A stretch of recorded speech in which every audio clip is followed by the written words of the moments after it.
ನಮಸ್ಕಾರ ವೀಕ್ಷಕರೇ, ಕನ್ನಡ ಮತ್ತೆ ಯೂಟ್ಯೂಬ್ ಚಾನಲ್ಗೆ ಸ್ವಾಗತ.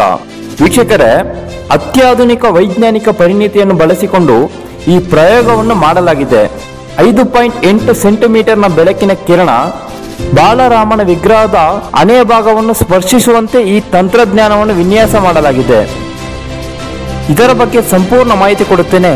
ಅದಕ್ಕೂ ಮುಂಚೆ ನೀವೇನಾದರೂ ನಮ್ಮ ಚಾನಲ್ ಸಬ್ಸ್ಕ್ರೈಬ್ ಮಾಡ್ಕೊಂಡಿಲ್ಲ ಸಬ್ಸ್ಕ್ರೈಬ್ ಮಾಡ್ಕೊಳ್ಳಿ ಹಾಗೂ ಪಕ್ಕದಲ್ಲಿ ಕಾಣುವ ಬೆಲ್ ಬಟನ್ ಕ್ಲಿಕ್ ಮಾಡಿ. ವೀಕ್ಷಕರೇ, ಇದಕ್ಕಾಗಿ 10 ಮಂದಿ ಭಾರತೀಯ ವಿಜ್ಞಾನಿಗಳು ರಾಮ ಮಂದಿರದಲ್ಲೇ ಕೆಲಸ ಮಾಡಿದ್ದಾರೆ. ರಾಮನವಮಿ ದಿನದಂದು ಈ ಕೌತುಕ ನಡೆಯುವುದನ್ನು ಖಾತ್ರಿಪಡಿಸಿಕೊಳ್ಳುವುದರಲ್ಲಿ ಯಶಸ್ವಿಯಾಗಿದ್ದಾರೆ. ರಾಮನವಮಿಯ ಮಧ್ಯಾಹ್ನ 12 ಗಂಟೆಗೆ 3:15 ನಿಮಿಷವರೆಗೆ ಸೂರ್ಯನ ಬೆಳಕಿನ ಕಿರಣ ರಾಮ ವಿಗ್ರಹದ ಹಣೆಯ ಭಾಗವನ್ನು ಸ್ಪರ್ಶಿಸಿತು. ಕನ್ನಡಿಗಳು ಮತ್ತು ಲೆನ್ಸ್ಗಳ ಸಹಾಯದಿಂದ ಈ ವಿದ್ಯಮಾನ ನಡೆಯುವಂತೆ ಮಾಡಲಾಗಿದೆ. ಕನ್ನಡಿಗಳು ಮತ್ತು ಲೆನ್ಸ್ಗಳನ್ನೊಳಗೊಂಡ ಉಪಕರಣವನ್ನು ವಿಜ್ಞಾನಿಗಳು ತಯಾರಿಸಿದ್ದು, ಇದಕ್ಕೆ ಸೂರ್ಯನ ತಿಲಕ ಕಾರ್ಯವಿಧಾನ ಎಂದು ಕರೆಯಲಾಗಿದೆ. ಸೆಂಟ್ರಲ್ ಬಿಲ್ಡಿಂಗ್ ರಿಸರ್ಚ್ ಇನ್ಸ್ಟಿಟ್ಯೂಟ್ನ ವಿಜ್ಞಾನಿ ಮತ್ತು ನಿರ್ದೇಶಕ ಡಾಕ್ಟರ್ ಪ್ರದೀಪ್ ಕುಮಾರ್ ರಾಮಚೌರ್ಲಾ ಈ ವಿಜ್ಞಾನದ ಬಗ್ಗೆ ವಿವರಣೆ ನೀಡಿದ್ದಾರೆ. ಸೂರ್ಯ ತಿಲಕದ ಕಾರ್ಯವಿಧಾನ ಆಪ್ಟೋ ಮೆಕ್ಯಾನಿಕಲ್ ವ್ಯವಸ್ಥೆಯಿಂದ ಕಾರ್ಯನಿರ್ವಹಿಸುತ್ತದೆ.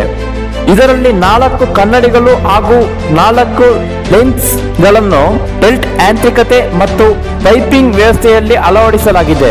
ಸೂರ್ಯನ ಕಿರಣಗಳು ಗರ್ಭಗುಡಿ ವಿಗ್ರಹದಲ್ಲಿರುವ ಸ್ಥಳಕ್ಕೆ ತಿರುಗಿಸಲು ಪ್ರತಿ ರಾಮನವಮಿಯ ದಿನದಂದು ರಾಮನ ಹಣೆಗೆ ಸೂರ್ಯನ ಕಿರಣ ಸ್ಪರ್ಶಿಸುವಂತೆ ಮಾಡಲು ಸೂರ್ಯನ ಬೆಳಕನ್ನು ಉತ್ತರ ದಿಕ್ಕಿನೆಡೆಗೆ 2ನೇ ಮಾಡಿಗೆ ಕಳುಹಿಸುವ ಮೊದಲ ಕನ್ನಡಿಯ ಟ್ವಿಲ್ಟ್ ಅನ್ನು ಸರಿಹೊಂದುವುದಕ್ಕೆ ಟ್ವಿಲ್ಟ್ ವಿಧಾನವನ್ನು ಬಳಸಲಾಗಿದೆ.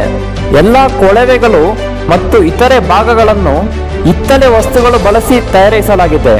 ಈ ಕಾರ್ಯವಿಧಾನದಲ್ಲಿ ವಿಶೇಷ ಗೇರ್ ಬಾಕ್ಸ್ ಗಳನ್ನು ಬಳಕೆ ಮಾಡಲಾಗಿದ್ದು, ಸೋಲಾರ್ ಟ್ರ್ಯಾಕಿಂಗ್ ತತ್ವದ 3ನೇ ಮಾಡಿಯಿಂದ ಗರ್ಭಗುಡಿಗೆ ಸೂರ್ಯನ ಕಿರಣ ಪ್ರತಿಫಲನದ ಸಾಮರ್ಥ್ಯ ಹೊಂದಿರುವ ಕನ್ನಡಿ ಹಾಗೂ ಲೆನ್ಸ್ಗಳನ್ನು ಬಳಕೆ ಮಾಡಲಾಗಿದೆ. ಚಂದ್ರ ಮತ್ತು ಸೌರ ಕ್ಯಾಲೆಂಡರ್ ನಡುವಿನ ಸ್ಪಷ್ಟವಾದ ವ್ಯತ್ಯಾಸಗಳನ್ನು ಸಮನ್ವಯಗೊಳಿಸಲು ಪರಿಹಾರ ರೂಪಿಸಲಾಗಿದೆ.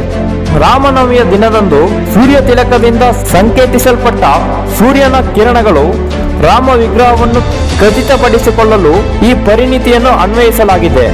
ಇದೇ ರೀತಿಯ ಸೂರ್ಯ ತಿಲಕ ಕಾರ್ಯವಿಧಾನವು ಜೈನ ದೇವಾಲಯಗಳಲ್ಲಿ ಮತ್ತು ಕರ್ನಾಟಕದಲ್ಲಿರುವ ಸೂರ್ಯ ದೇವಾಲಯದಲ್ಲಿ ಅಸ್ತಿತ್ವದಲ್ಲಿದೆ, ಆದರೆ ಅವುಗಳನ್ನು ವಿಭಿನ್ನವಾಗಿ ವಿನ್ಯಾಸಗೊಳಿಸಲಾಗಿದೆ. ಇದಿಷ್ಟು ಇವತ್ತಿನ ಮಾಹಿತಿ. ವಿಡಿಯೋ ಇಷ್ಟ ಆದರೆ ಲೈಕ್ ಮಾಡಿ, ಕಮೆಂಟ್ ಮಾಡಿ ಹಾಗೂ ಇನ್ನಿತರ ಇಂಟ್ರೆಸ್ಟಿಂಗ್ ವಿಡಿಯೋಗಳಿಗಾಗಿ ನಮ್ಮ ಚಾನಲ್ ಸಬ್ಸ್ಕ್ರೈಬ್ ಮಾಡ್ಕೊಳ್ಳಿ. ವಿಡಿಯೋ ನೋಡಿದ್ದಕ್ಕಾಗಿ ಧನ್ಯವಾದಗಳು.